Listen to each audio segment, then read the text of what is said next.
Campina Grande, quarta-feira, 21 de fevereiro. Hoje celebra-se o Dia Internacional do Monte Castelo. Logo mais, ouviremos o pastor Antônio Júnior trazendo a primeira parte de uma reflexão muito importante para a sua edificação espiritual. Ouviremos também aí do cantor judeu messiânico Rionan Cohen. Em uma das nossas excursões a Israel, tivemos a oportunidade de conhecê-lo pessoalmente.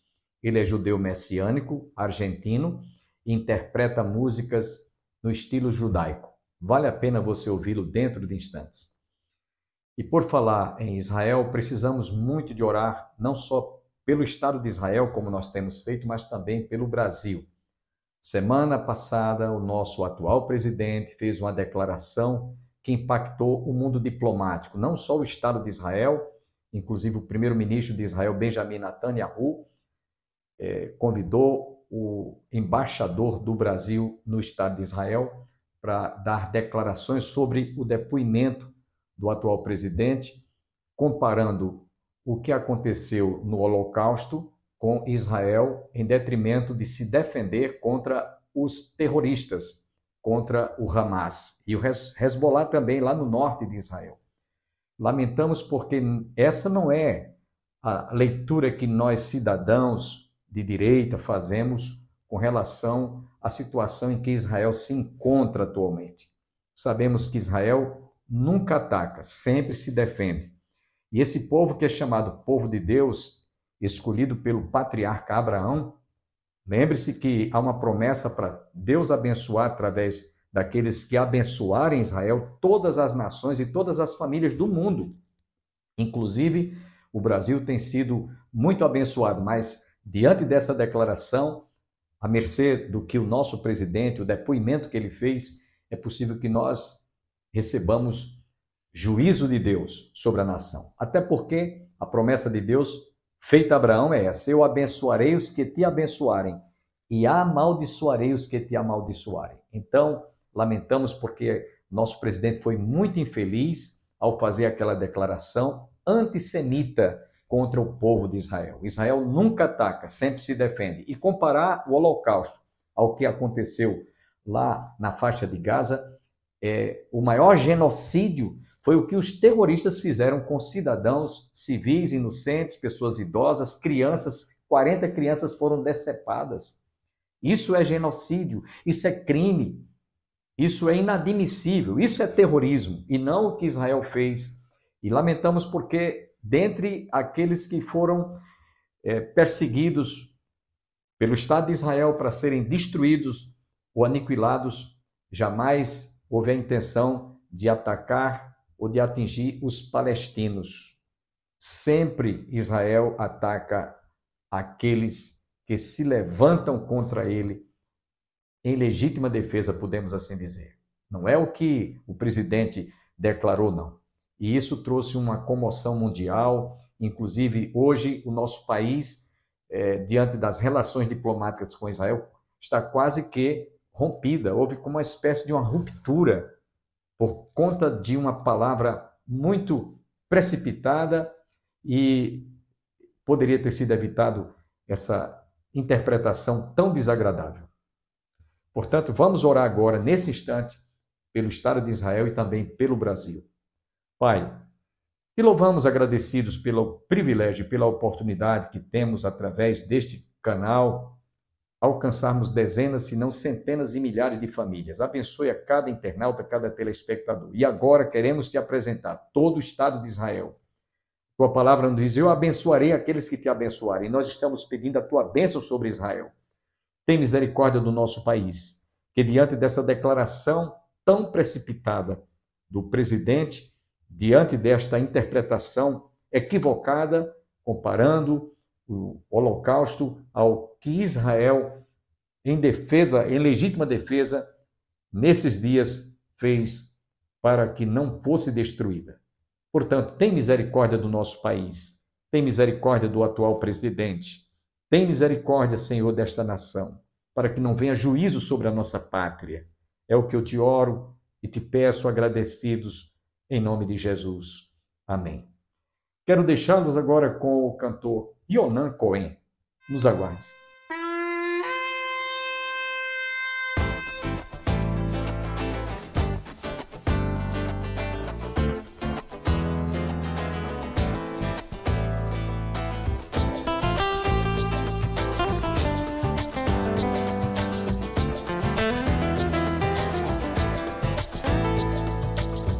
Los tomaré de las naciones,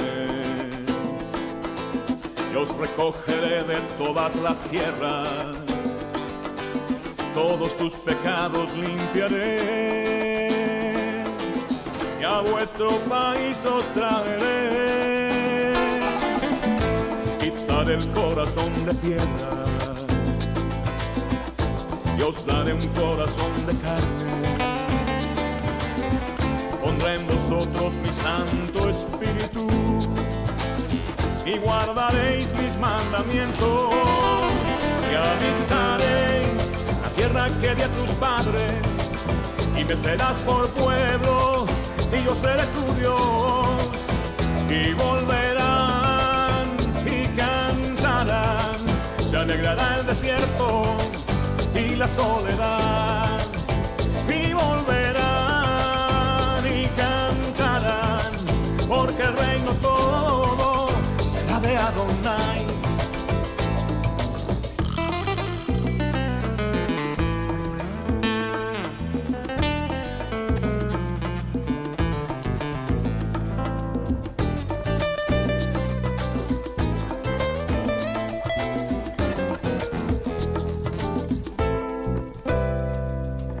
No tendrán más hambre ni sed, ni el calor los afligirá, porque Adonai tiene misericordia, y a ríos de agua los guiará. Y todos los cautivos de Jerusalén, que fueron expulsados de Sefarad, las ciudades del Negev poseerán, y el reino todo será de Adonai.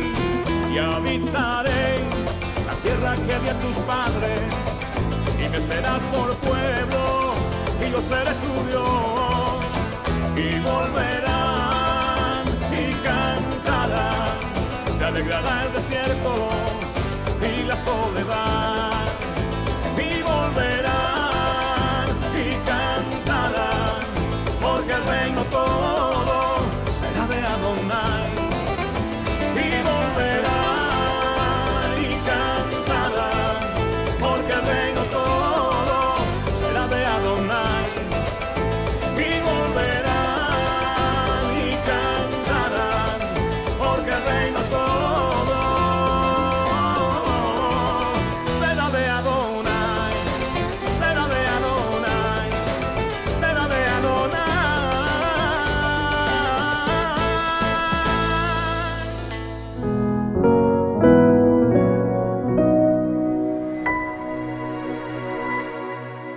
Na segunda carta de Pedro, capítulo número 3. Segunda carta de Pedro, capítulo número 3.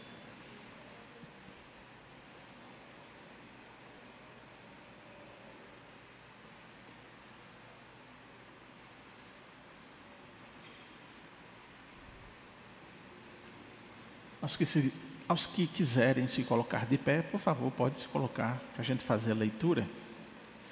E diz assim a palavra santa de Deus. Amados, esta é, agora, a segunda epístola que vos escrevo. Em ambas, procuro despertar com lembranças a vossa mente esclarecida, para que vos recordeis das palavras que anteriormente foram ditas pelos santos profetas, bem como no mandamento do Senhor e Salvador, ensinado pelos vossos apóstolos. Tendo em conta, antes de tudo, que nos últimos dias virão escarnecedores com os seus escárnios, andando segundo as próprias paixões, e dizendo: onde está a promessa da sua vinda? Porque desde que os pais dormiram, todas as coisas permanecem como desde o princípio da criação. Porque deliberadamente esquecem que de longo tempo houve céus, bem como terra, a qual surgiu da água e através da água pela palavra de Deus, pela qual veio a perecer o mundo daquele tempo afogado em água. Ora, Os céus que agora existem e a terra, pela mesma palavra, têm sido entesourados para fogo, estando reservados para o dia do juízo e destruição dos homens ímpios. Há, todavia, uma coisa, amados, que não deveis esquecer, que para o Senhor um dia é como 1000 anos, e 1000 anos como um dia. Não retarda o Senhor a sua promessa, como alguns a julgam demorada. Pelo contrário, Ele é longânimo para convosco, não querendo que nenhum pereça, senão que todos cheguem ao arrependimento. Virá, entretanto, como ladrão o dia do Senhor, no qual os céus passarão com estrepitoso estrondo, e os elementos se desfarão abrasados. Também a terra e as obras que nela existem serão atingidas. Visto que todas estas coisas hão de ser assim desfeitas, deveis ser tais como os que vivem em santo procedimento e piedade, esperando e apressando a vinda do dia de Deus, por causa do qual os céus incendiados serão desfeitos e os elementos abrasados se derreterão. Nós, porém, segundo a sua promessa, esperamos novos céus e nova terra, nos quais habita a justiça. Podeis sentar. Meus irmãos, eu creio, e pelo fato de crer, consequentemente, eu tenho certeza de que Deus tem tratado nesses últimos dias conosco, especialmente a Igreja do Calvário, sobre a importância de nos envolvermos mais com o conhecimento de Deus, nos envolvermos mais em extrair esse conhecimento de Deus através da sua palavra. É tanto que nas quintas-feiras nós temos uma série de estudos chamado Fiel Palavra. E mais uma vez, nessa noite, eu queria compartilhar nessa atmosfera de ideia que o apóstolo Pedro apresenta aqui às igrejas da Ásia Menor sobre a importância de conhecermos a palavra. Porque a palavra é digna de toda confiança. Se nós não temos a condição de acreditar no sistema político, no sistema financeiro, num sistema capital, em absolutamente nada nessa terra, nós não temos como confiar nem nós mesmos, porque nós somos falhos. Nós temos então em nossas mãos algo que é digno de toda a confiança, e esse algo é a palavra de Deus. Que privilégio para cada um de nós. E portanto eu tenho certeza e confio que Deus está chamando a todos nós para isso. Que o amor de Deus, a sua misericórdia, a compaixão para conosco, está justamente nesse apelo, para que eu e você possamos nos aprofundar dia após dia em sua palavra. A segunda carta do apóstolo Pedro é considerada uma carta de cuidados pastorais. Esse reconhecimento é fato e eu concordo com essa ressalva. Aqui o apóstolo ele se mostra como um pastor cuidadoso diante do seu rebanho. Nessa carta ele age como um pai espiritual de seus leitores. Pedro ele vai demonstrar uma preocupação com as igrejas da Ásia Menor em cima de um fenômeno que Paulo e João já havia enfatizado nos seus escritos, no cuidado deles com as igrejas. Os falsos mestres que se infiltraram nas comunidades cristãs. Então, assim como Paulo fez na segunda epístola a Timóteo, conscientizando o seu pupilo no fim de sua vida, sendo mais um apóstolo Marte. Pedro também nessa segunda carta, nessa segunda epístola, ele traz essa mesma ideia quando também estava próximo de sua morte. E a morte de Pedro era causada por Jesus, ou pela confissão em Jesus. Pedro, ele registrou a seguinte coisa, no capítulo 1, verso 14 e 15.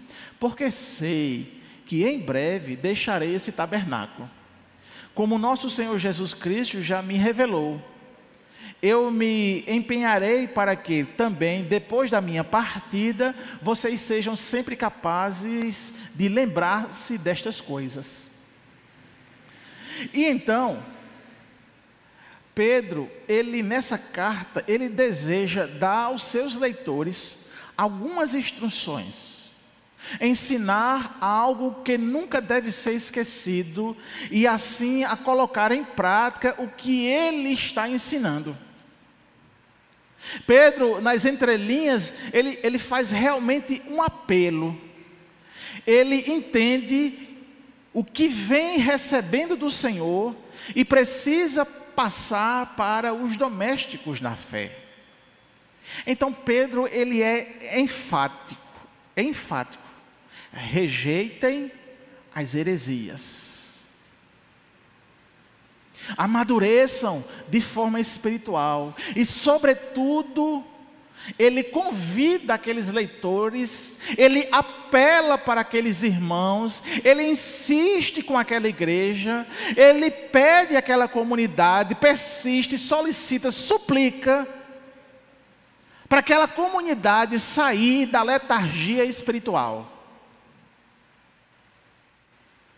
E que essa comunidade comece a acrescentar a fé que professa em ação, para que eles comecem a agir na perspectiva de se aprofundar no conhecimento do Senhor.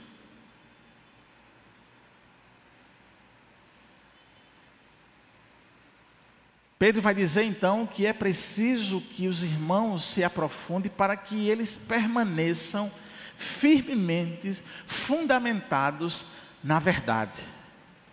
A ouvirem atentamente o Evangelho de Cristo, proclamado por testemunhas oculares, e a atentarem para as Escrituras inspiradas.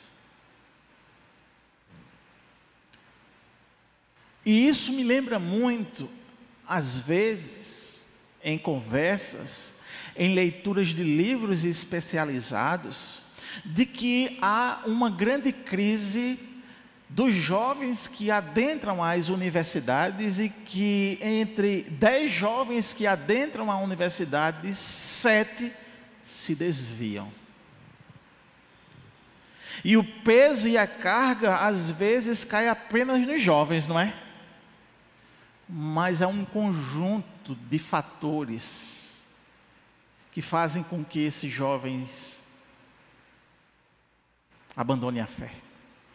E o primeiro deles é porque eles não conhecem a fundo o seu Deus. E quando eu digo conhecer a fundo, não é ele ser um catedrático, não é ele ser um intelectual, não é ele ser um estudioso, não é ele ser um leitor ávido, não.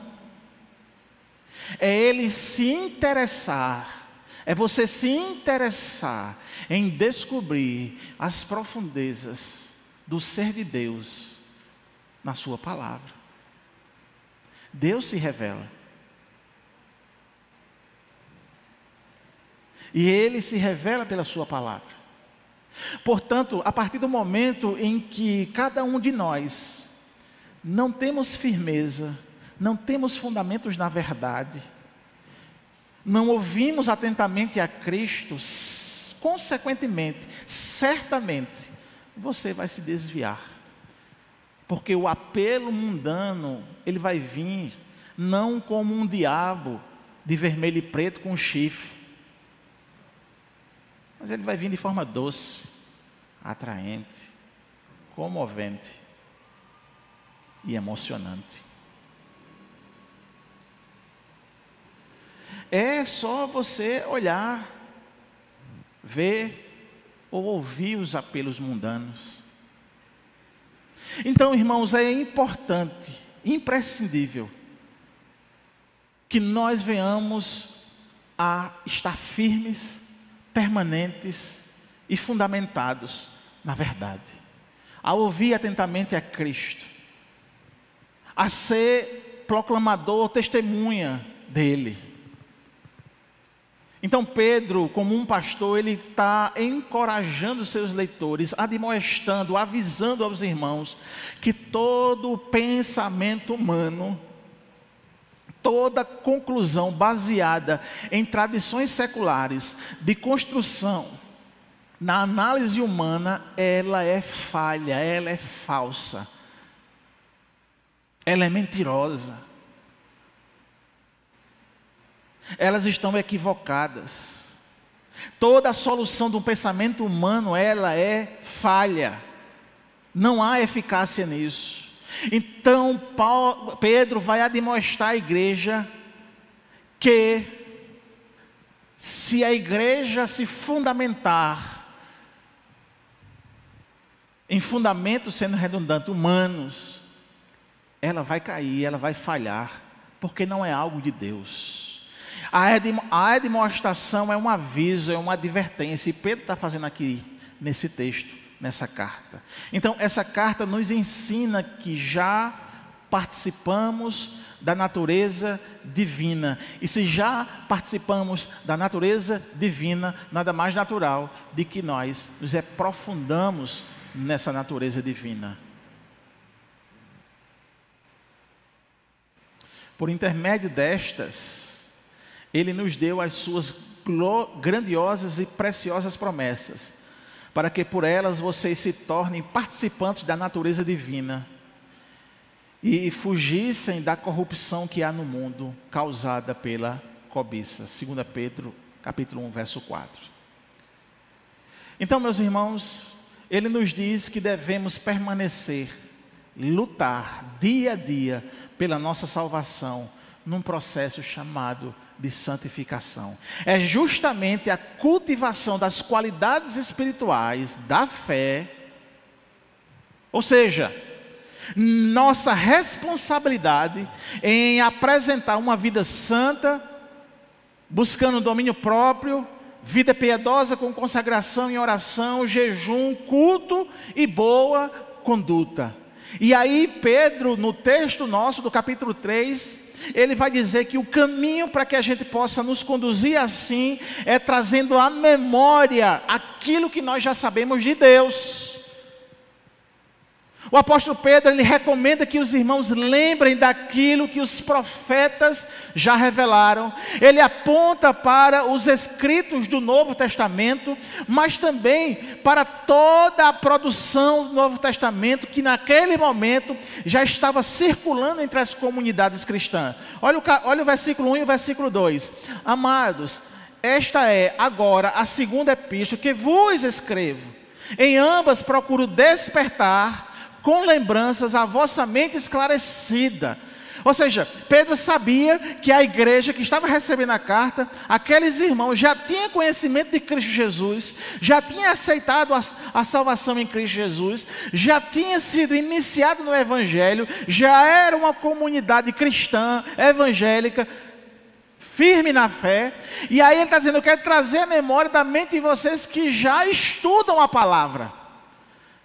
Ou seja, se Pedro estivesse nos dias de hoje, ele dizia à igreja do Calvário: igreja do Calvário, eu quero lembrar a vocês daquilo que vocês já sabem, que aprenderam na escola bíblica, que aprenderam no culto de doutrina, que aprenderam no culto divino, que aprenderam nas reuniões dos homens, que aprenderam nas reuniões das auxiliadoras na segunda. Eu quero trazer à memória o que vocês já aprenderam,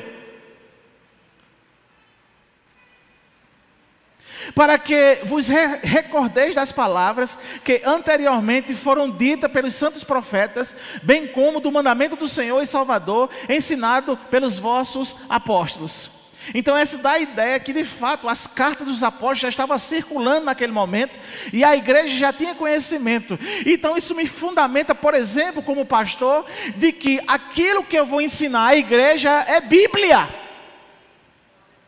Eu preciso entender que a Bíblia ela é uma fonte inesgotável e que essa fonte inesgotável é a minha matéria-prima de trabalho como pastor.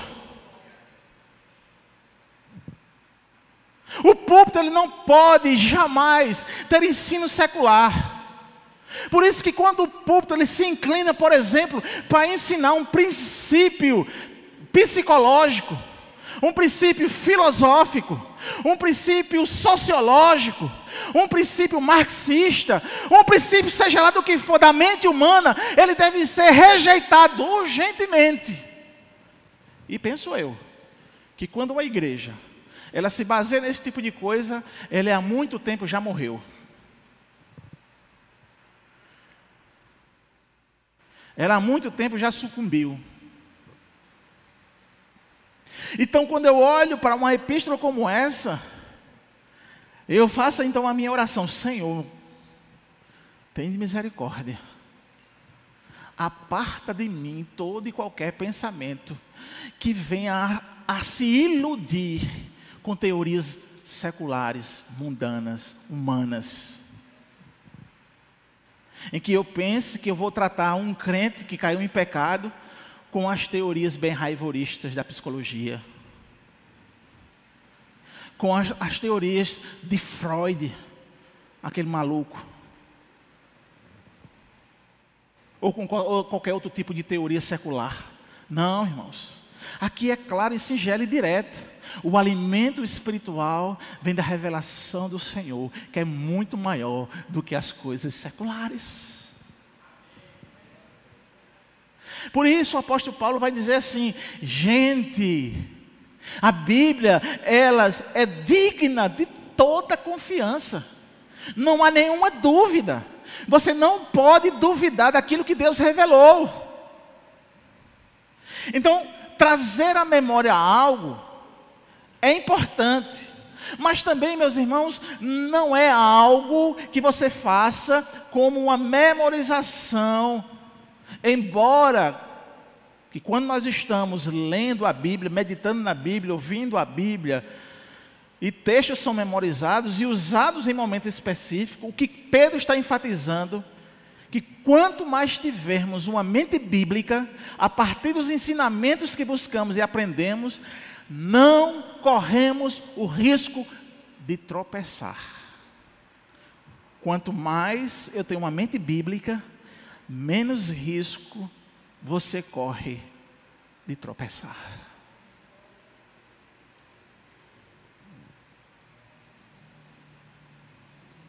Mas por que então há esse perigo de tropeçar?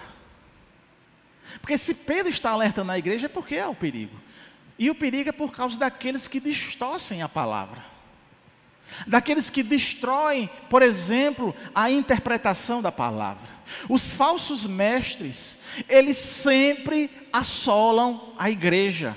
São pessoas que a Bíblia se refere como sendo escarnecedores. Aqueles que, semelhante à passagem de Jesus Cristo nas ruas estreitas de Jerusalém, naquela manhã de sexta, onde ele caminhava ali ensanguentado, levando a cruz ao Gólgota, havia multidões que cuspiam, falavam palavras humilhantes de desprezo pelaquele que estava sendo condenado.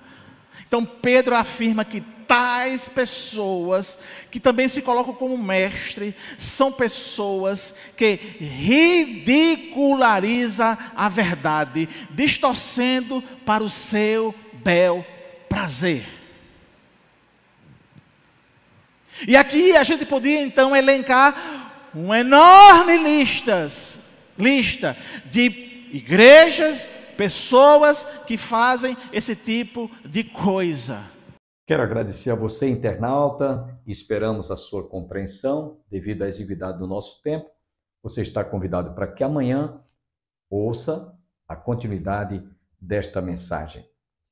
Louvamos a Deus por tantos quantos têm cooperado, contribuído para que o nosso programa permaneça no ar, orando intercessoriamente, contribuindo. Inclusive, se você desejar nos ajudar com a generosa oferta, você poderá fazê-lo através da agência bancária Banco do Brasil, 3331/6 dúzia, conta corrente 7.551/5.